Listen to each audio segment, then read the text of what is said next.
वो इसने बरतानिया जाने से भी इनकार कर दिया। उसने कहा मैं मरूंगा तो मेरी ये फर्श देख रहे होंगे, ये फर्श में भी तकरीबन 100 से ज़्यादा बाबा जी ने इसको मरीद कर लिया। तो जो इलामा इकबाल साहब हैं उनसे जो से ट्यूशन हासिल किया और फ़ारसी भी उनसे ही सीखी है।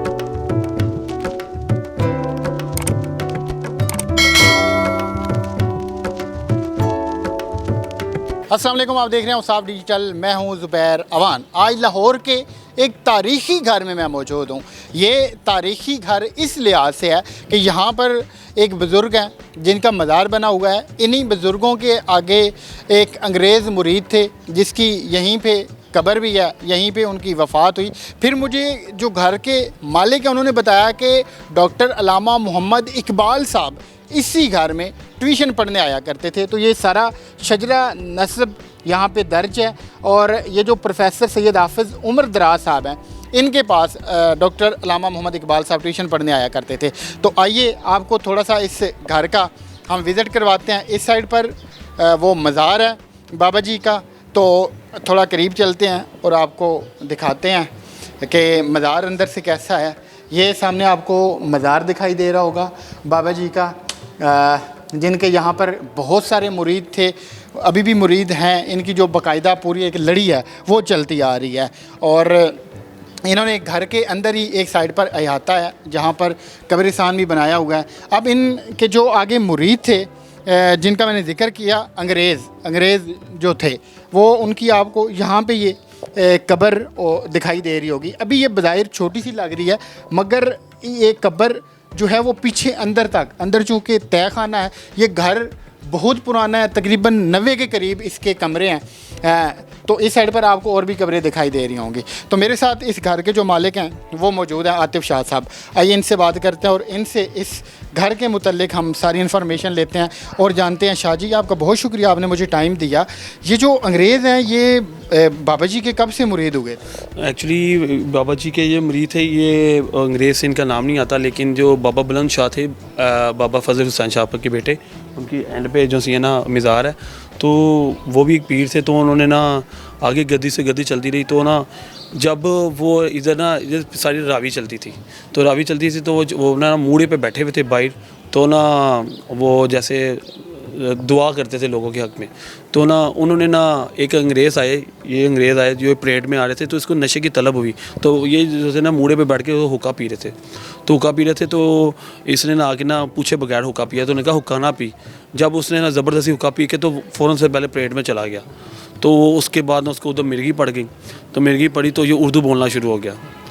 तो ये उर्दू बोलना शुरू हो गया। लोग उठा के तो उसको बाबा जी के पास लेके आए कि बाबा जी इनकी हुआ है। तो वो बाबा जी ने इससे ना कहा कि ना तन मैं क्या सी ना तू मेरा होकर ना पीवी। तो उसके बाद ये बाबा जी का ऐसा मरीद हुआ कि इसने बरतानिया जाने से भी इनकार कर दिया। उसने कहा मैं मरूंगा तो मेरी कब्र भी इधर ही बनाई जाएगी, ठीक है। तो इसने सारी ज़िंदगी उसके बाद बाबा जी की इधर खिदमत की हयाती में, ठीक है। तो जब इसका लिखा गया था कि जब ये इसका इंतकाल हुआ तो इसकी जो वसीयत थी कि इसको बाबा जी के पैरों में दफन हो, तो इसको बाबा जी के पैरों में दफन कर दिया। अब शाह जी, ये घर और ये जगह तकरीबन 400 साल पुरानी है। आप हमारी तरह अब न्यू जनरेशन में शुमार होते हैं, तो आपको कैसे पता चला कि यहाँ पर अंग्रेज़ की कब्र है?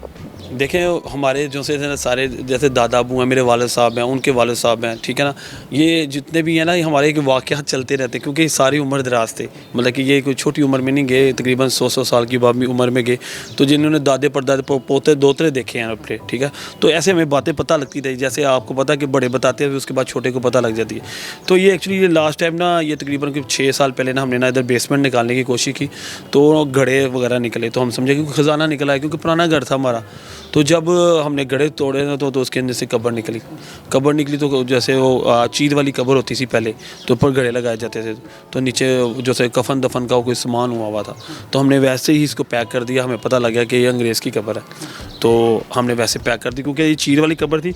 इसका जो सा तवीज़ इधर है, ठीक है ना, कब्र इसकी आगे है, ठीक है, वो कच्ची है कब्र। तो वो बस वो ऐसे पता लगा, हमने उसको ना सारा कवर कर दिया। वाह। तो ये जो पीछे कब्रें हैं ये भी सेम इसी तरह ही हैं अंदर आगे को? जी जी बिल्कुल, आपको बता दो ना, ये सारी कब्रें चीर वाली होती थी और ये ऐसे नहीं होती थी, ये इसको आगे किया जाता था बंदे को पकड़ के। अभी भी कब्रें कुछ ही हैं जो गांव साइड में चीर वाली निकाली जाती है, या आप देखेंगे सऊदी अरब में भी चीर वाली कब्र चलती है। तो ये वही कब्रें हैं। तो ये पहले एक सिस्टम जो चलता था वही चलता है। और लेकिन ये हमें बड़ा खुशी होती है कि हमारे गेट के आगे कब्रें हैं। आप हम इधर से गुजर के जाते हैं तो बड़ा होता है कि जब हम निकलते हैं तो सलाम करके निकलते हैं, वापसी में आते हैं सलाम करके निकलते हैं, दुरूशी पढ़ते हैं, फातिहा करते हैं, ठीक है। अल्लाह ताला इनके गुनाह माफ़ करवाए और उनको आगे जन्नत फिरदौस में जगह दे। घर भी काफ़ी पुराना है, आपने और भी कहीं पे खुदाई की है जहाँ नीचे से कब्रिस्तान निकला हो या ऐसी और कब्रें निकली? मैं आपको ये बता रहा हूँ कि जो आप ये फ़र्श देख रहे होंगे, ये फ़र्श में भी तकरीबन 100 से ज़्यादा कब्रें थी, ठीक है। और इसके साथ ये ग्रीन बेल्ट है, वो घीसी बाग से मशहूर है, वो भी कब्रिस्तान इसी को देख के कब्रिस्तान बना है, ठीक है। क्योंकि लोगों ने देखा कि बाबा जी के पास, उन्होंने कब्रिस्तान के पास के बाबा जी इधर से जब विसाल करके, तो उसके बाद लोगों ने भी ख्वाहिश की कि हम बुज़ुर्गों के ना पास जाके दफन हो जाएं। तो जो इधर के बाबा जी के जो औलाद थी वो इधर दफन हुई, बाकी ये जो घीसी बाग जैसा था ये सारा कब्रिस्तान था। तो अच्छा शाह जी, ये बताएं कि बुज़ुर्ग हैं, बुज़ुर्गों के बहुत सारे मौजूदात लोगों ने सुन भी रखे होते हैं, देख भी रखे होते हैं। एक तो आपने हमें ये वाक़या सुनाया कि इन्होंने अंग्रेज़ को मुसलमान किया, इसके अलावा और कोई आपने अपने बड़ों से इनके मुतालिक सुन रखी हो? जी बिल्कुल, बाबा जी की किताबें हैं, कन्हैया लाल किताब है, और इसके बाद सिखों के शहर में लाहौर है, ठीक है ना। और जो से लाहौर के जितने भी मज़ारात हैं उनकी भी बाबा जी की भी हिस्ट्री लिखी हुई है। तो बाबा जी की बड़ी माशाल्लाह करम आती थी। उन बाबा जी हाफिज़ कुरान थे, ऐनक साजी का काम करते थे, सियालकोट से इधर आए थे। इमाम साहब इनके जो बड़े भाई थे, जो सियालकोट में उनका मज़ार है, ठीक है। और बाबा जी को हुक्म हुआ था लाहौर में, बाबा जी लाहौर में आए तो बाबा जी ने इधर काफ़ी सिखों को और हिंदुओं को जो सा था अपना ना अल्लाह का दीन सिखाया और मुसलमान किया। बाबा जी ने बहुत ज़्यादा लोगों को मुसलमान किया। तो बाबा जी के बाद बाबा जी का करम आती कि जो से मिराजा रंजीत सिंह थे, बाबा जी ने इसको मरीद कर लिया। मिराजा रंजीत सिंह जो इस घर की रजिस्ट्री है, बाबा जी मिराजा रंजीत सिंह वाली रजिस्ट्री है। मिराजा रंजीत सिंह ने बाबा जी को जगह गिफ्ट की और उसके बाद 2 पैराकार बैठा दी कि जो बाबा जी कहेंगे वो मुझे आगे रोज़ाना दरबार में सुनाया जाएगा। तो बाबा जी के लिए सोने, ताज और जेवरात पहुँचाते थे, चढ़ावा जाता था, लेकिन बाबा जी आगे गरीबों में तकसीम कर देते थे। माशाल्लाह, आप ये पीछे इस साइड पर देखें कि आपको घर के अहाते के अंदर ही कब्रिस्तान बना दिखाई दे रहा होगा। तो ये सारे आपके जो लवाइकीन हैं, आपके जो सारे रिश्तेदार हैं, आप उन्हीं को इस घर के अहाते में दफन करते हैं? जी जी बिल्कुल, ये हमारी 8 पुश्तें चल रही है, 9वीं चल रही है। 8 पुश्तें जो उसकी इंतकाल कर गई हैं, ठीक है ना, और कुछ उनके आ रही हैं, लेकिन ये 9वीं पुश्त चल गई है। हमारा बहुत पुराना घर है। तो कब्रिस्तान भी ऐसे कि जो हमारे अजीज़ मतलब कि पहले भी तो कब्रें थी, हमने डिमोलिश कर दी, क्योंकि 300-200 साल बाद ना दोबारा हम ना इसको कर देते हैं। आपने शाह जी मुझे एक और बात बताई कि डॉक्टर अल्लामा मोहम्मद इकबाल साहब यहाँ पे इसी घर में ट्यूशन पढ़ने आया कर? जी जी बिल्कुल हकीकत है जी। जो प्रोफेसर हाफिज़ उमर दराज हैं, मेरे दादा अबू के बाप, ठीक है, वो उन्होंने जो सा वो जीसी कॉलेज में प्रोफेसर थे फ़ारसी के। तो जो अल्लामा इकबाल साहब हैं उनसे जो से ट्यूशन हासिल की है और फ़ारसी भी उनसे ही सीखी है, ठीक है। तो वो इधर आके उन्होंने शेर व शायरी भी बहुत सीखी है और आना जाना भी था अल्लामा इकबाल साहब का। बहुत शुक्रिया आपका शाह जी, आपने टाइम दिया। तो ये थी आज की वीडियो। मिलते हैं किसी और वीडियो में। अगर आपकी कोई स्टोरी है या फिर आप ये चाहते हैं कि हम आपकी वीडियो बनाएं तो आप उसाफ डिजिटल के प्लेटफॉर्म पे हमसे रब्ता कर सकते हैं। अल्लाह हाफ़िज़।